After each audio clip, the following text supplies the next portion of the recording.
حضرت شیخ الحدیث مولانا زکریا رحمہ اللہ کی مشہور زمانہ کتاب فضائل اعمال یا فضائل صدقات، اس میں پورا ایک باب جو ہے وہ فضائل نماز پر ہے، اور وہ اس میں احادیث ہی احادیث ہیں۔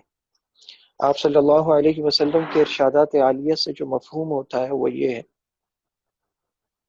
کہ سب سے پہلا سوال وہ نماز کے بارے میں ہوگا، اور یہ کہ کسی بھی حال میں نماز نہ چھوڑی جائے، اس کی پابندی کی جائے۔ آپ صلی اللہ علیہ وسلم نے جب بھی لوگوں کو دعوت دی ہے تو اس کے ساتھ ساتھ نماز کی اہمیت بتلائی ہے۔ آپ صلی اللہ علیہ وسلم کے دور میں وہ لوگ جو منافقین تھے، ان کی بھی یہ ہمت نہ ہوتی تھی کہ وہ نماز چھوڑ دیں۔ خود آپ صلی اللہ علیہ وسلم بالکل آخری وقت تھا تو آپ صحابہ کے کندھوں پر ہاتھ رکھ کر، اس میں آتا ہے کہ پاؤں پوری طرح زمین پر نہیں پڑ رہے تھے، یعنی جسم کا وزن نہیں اٹھا رہے تھے، اس حال میں بھی آپ صلی اللہ علیہ وسلم نماز کے لیے مسجد میں تشریف لائے۔ اور آپ صلی اللہ علیہ وسلم کا یہ فرمانا کہ جو نماز پابندی سے پڑھے گا اسے یہ انعامات دنیا میں ملیں گے، اور یہ انعامات قبر کے ہیں، یہ انعامات آخرت کے ہیں، تو گنوا گنوا کر وہ انعامات بتائیں۔ پھر جس قدر فضائل اور اجر و ثواب نماز کا بتایا گیا کہ ایک نماز ہے اور ایک ہے جماعت کی نماز، اور جب مسجد کی طرف جاتا ہے تو ایک ایک قدم پر اسے کیا ملتا ہے، اس کے لیے جب وضو کرتا ہے تو اس کے اعضاء کے گناہ تک دھل جاتے ہیں، اور جو شخص اتنے دن نماز پابندی سے ادا کر لے اسے اللہ رب العزت پروانہ عطا فرماتے ہیں۔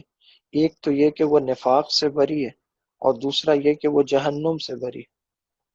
تو آپ صلی اللہ علیہ وسلم ایک موقع پر درخت کی ٹہنی کو پکڑ کر ہلاتے ہیں اور اس سے سارے پتے جھڑ جاتے ہیں، خزاں کا موسم ہے، تو آپ فرماتے ہیں کہ مجھ سے پوچھو گے نہیں کہ میں نے ایسا کیوں کیا؟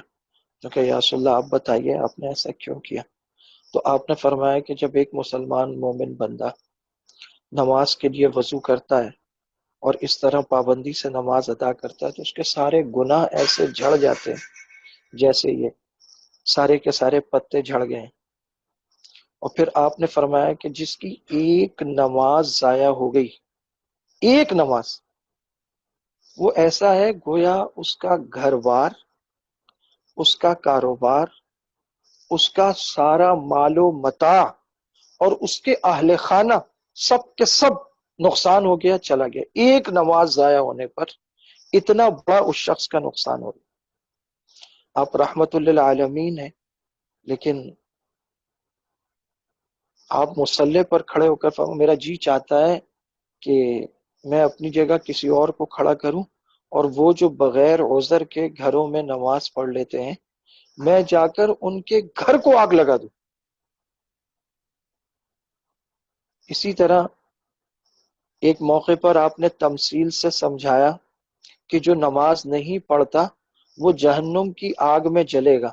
تو کیا کوئی ماں اپنے بچے کو خود آگ میں پھینکے گی؟ کہ نہیں، کوئی نہیں پھینکے گی۔ فرمایا اگر کوئی نماز کے لیے نہیں کہتا تو وہ اسے جہنم کی آگ میں خود پھینک رہا ہے۔ ایک موقع پر آپ نے فرمایا کہ بچہ 7 سال کا ہو جائے تو اسے نماز کا حکم کرو، اور جب وہ 10 سال کا ہو جائے پھر بھی نماز نہ پڑھے تو اجازت ہے کہ اس کی تنبیہ اور سرزنش کے لیے اس کی پٹائی کرو، تاکہ بلوغت تک پہنچتے پہنچتے اس کی عادت پختہ ہو جائے۔ اللہ تعالیٰ قرآن کریم میں اپنے پیغمبر کی ایک جگہ تعریف فرماتے ہوئے کہتے ہیں وَكَانَ يَأْمُرُ أَهْلَهُ بِالصَّلَاةِ، وہ اپنے گھر والوں کو نماز کا حکم کیا کرتے تھے۔ نماز کے لیے ایک دوسرے کو کہنا اور یاد دہانی کرانا یہ اللہ پاک کو اتنا پسند ہے کہ اللہ پاک نے قرآن کریم میں اس کی تعریف کی۔